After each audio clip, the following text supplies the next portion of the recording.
Have you left your toxic relationship but still feel stuck? Maybe you've left a narcissist or a toxic person and you still feel emotionally and mentally tied to that person.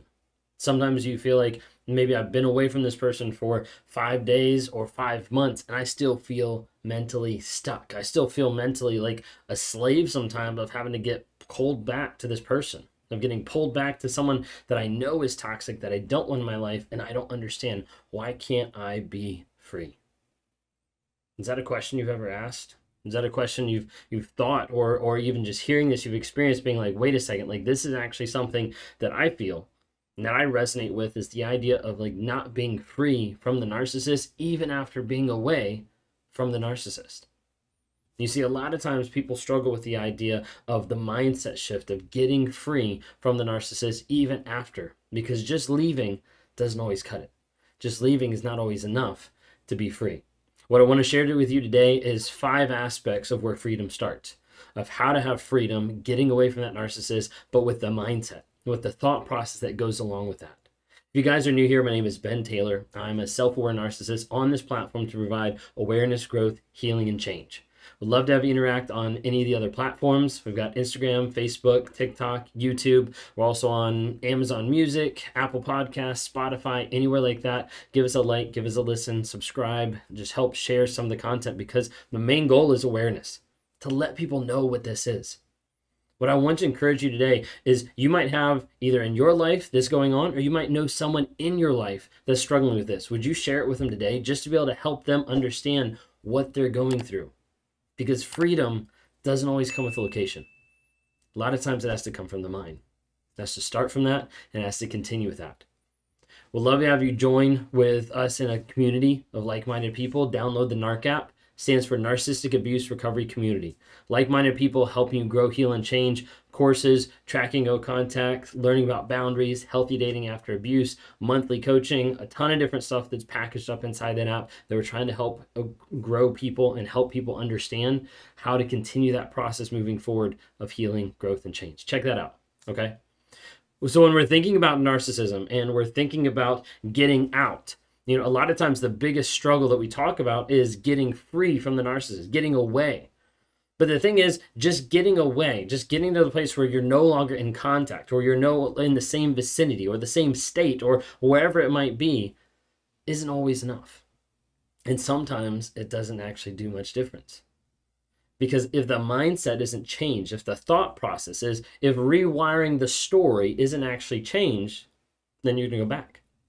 And almost every single time, people go back time and time again because they're trapped in the idea of what that was, or the person that it was, or the potential, or the hope that that person gave them. Because freedom doesn't always start with location. Freedom starts with the mind and what you're going to do and how you're going to grow from that. A lot of times people are stuck going back and stuck with that thought process because they're stuck in a trauma bond. And if you guys don't know what a trauma bond is, I've done a lot of different videos about trauma bond. What it's based on really quick is hope and potential and cognitive dissonance. And one of the only ways to get away from that trauma bond is to understand the truth and rewire your mindset. And that's what I try to work with people personally, like walking them through and giving them the tools, the coaching, and also like the step, the framework to be able to say, hey, this is how I can actually reframe and rewire this aspect of my mind so that I can continue moving on, be happy, healthy, healed, and whole. Like that direction is the goal. A lot of times when people are stuck in a trauma bond, they're stuck thinking and wanting to go back, which oftentimes is a toxic fantasy. It's an idea that this is good, or this is what I need, or this is who I'm supposed to be with, or my soulmate, or whatever it might be. But it's tied into stuff, almost like Stockholm Syndrome. It's tied into stuff that shouldn't be tied into, that keeps pulling you back to that toxic person. What I want you to think about is when people leave, a lot of times their mind is still stuck. That trauma bond, cognitive dissonance, that toxic fantasy, a lot of times when people still leave, their mind is still stuck. It still wants to go back to the narcissist. So number 1, freedom starts in the mind. It's a mindset shift. It's acknowledging the truth of the situation. It's a mindset shift of understanding, hey, this person no longer has control over me. I refuse to let this person have control over who I once was. Now I am this person. Now I am a person that is moving forward in life, and I will not let this person control me any longer. This is why we tell people to go no contact, to block, to make sure that they ghost. There's no way to be able to interact with that person, because if that narcissist can trigger you, then they can control you, because that's what it's about. It's about controlling their mask, and it's about making other people react to support their mask, to support the narrative that they're putting out there. So you have to make sure you get into a spot where they are no longer able to trigger you and they're no longer able to control you. But understanding that starts in the mind first and foremost. With that as well, validation doesn't stem from the toxic person. Like, you no longer validate me. I have to work on my self-validation. I have to work on who I actually am apart from you. Because the narcissist will pull you into their life and pull you into everything that's going on and put you up on a pedestal and say, hey, I'm the only person that can feed you. I'm the only person that can give you that validation, that love, that support. And then I'm going to pull it back, so you have to keep coming back for more. So first one is freedom starts in the mind. Second one, freedom starts in truth. Acknowledging what happened. A lot of times this is one of the hard things that people struggle with, especially if you've been with a covert narcissist, is looking back and being like, wait a second, like, it wasn't that bad. Or wait a second, like, I thought they loved me, but actually they did do this. Actually, they did do this. And like journaling, writing things down to make sure that you understand what is actually true in the situation. Think of it this way. The one of the big differences between you and a narcissist is just acknowledging that truth. And that freedom starts with that truth mindset of saying, hey, if I want to go to this place on the map and I'm over here, I can actually build a plan to be able to get there. And that's what I work with people each day, is building a plan of how are we going to heal, grow, and change to get happy, healthy, and whole. And the narcissist on that map is unwilling to identify where they are. And as a result, they're never going to get any change. They're never going to get any growth, because they're not going to acknowledge the truth of the situation. Now, a side note, truth, especially for the person who's been in a narcissistic abusive relationship, that truth, a lot of times, it sucks. It's awful.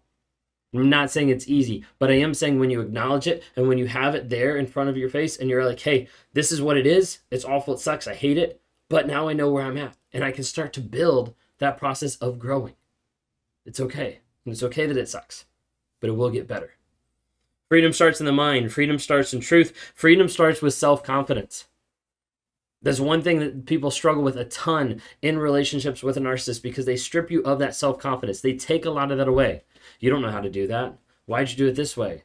Who are you talking to? What's going on? Like, all these doubts that they put in your mind that make you feel like you're not good enough.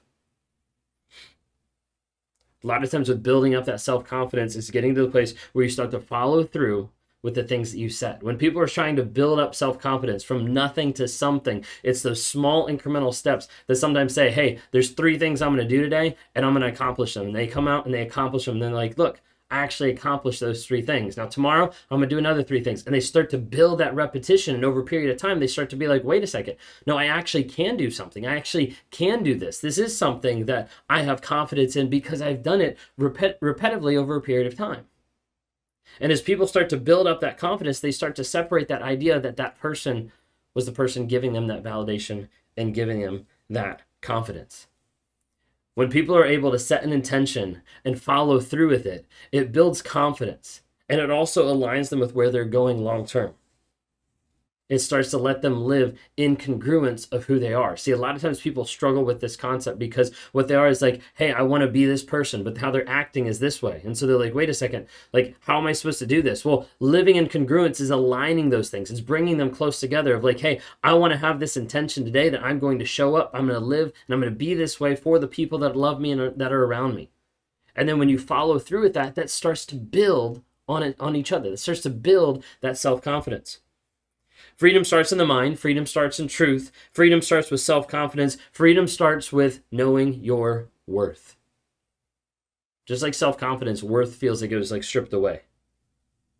Of realizing, understanding like that person no longer defines your worth. A lot of times people struggle with the idea that that person and their values don't match, or that person viewing you a certain way, or like, why would this person do this to a person that's good or that loved them so much? And like understanding that how that narcissist, how that toxic person treated you had nothing to do with your worth, but had everything to do with the narcissist. Think of it if a person takes a diamond and they've got a choice and they can give it to 2 different people. One person takes the diamond, drops it in the mud, says, I don't need this, walks over it, moves on. The diamond's like all dirty and kind of hidden. And it's like, nobody really notices. The other person takes the diamond, shines it up, puts it on display, the right lighting, the right display to be able to say, like, look how amazing this diamond is. In those two scenarios, the worth of the diamond did not change. But the person's perspective holding it did. The problem is you as a person, like as a diamond, thinking like, wait a second, like this person discarded me, that means I don't have worth. No, that means that that person didn't value the worth that you already have. Freedom starts in the mind. Freedom starts in truth. Freedom starts in self-confidence. Freedom starts with knowing your worth, and freedom starts with knowing who you are. When people talk about narcissists go after empaths, or narcissists go after this, or narcissists go after these traits, narcissists typically go after people that don't have boundaries and don't know who they are.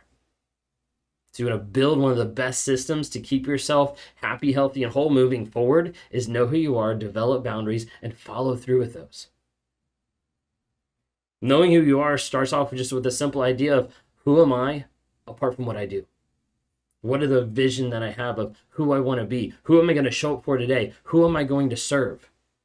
And how am I going to live that life with that intention, with that mindset, and with that mentality that's going to keep me moving forward with healing, with growth, and change? So I want to ask you guys today, freedom, are you free? Or are you still stuck with that mindset? Are you still stuck with there? There's 5 tips that can be able to help you and be able to work to the process of getting free from the narcissist. If you're stuck with this, if you're stuck in a trauma bond, reach out to a therapist, reach out to a coach. I'd love to talk to you. You can go to rawmotivations.com. Would love to interact with you more. But freedom starts in the mind. Freedom starts in truth. Freedom starts with self-confidence. Freedom starts with knowing your worth. And freedom starts with knowing who you are.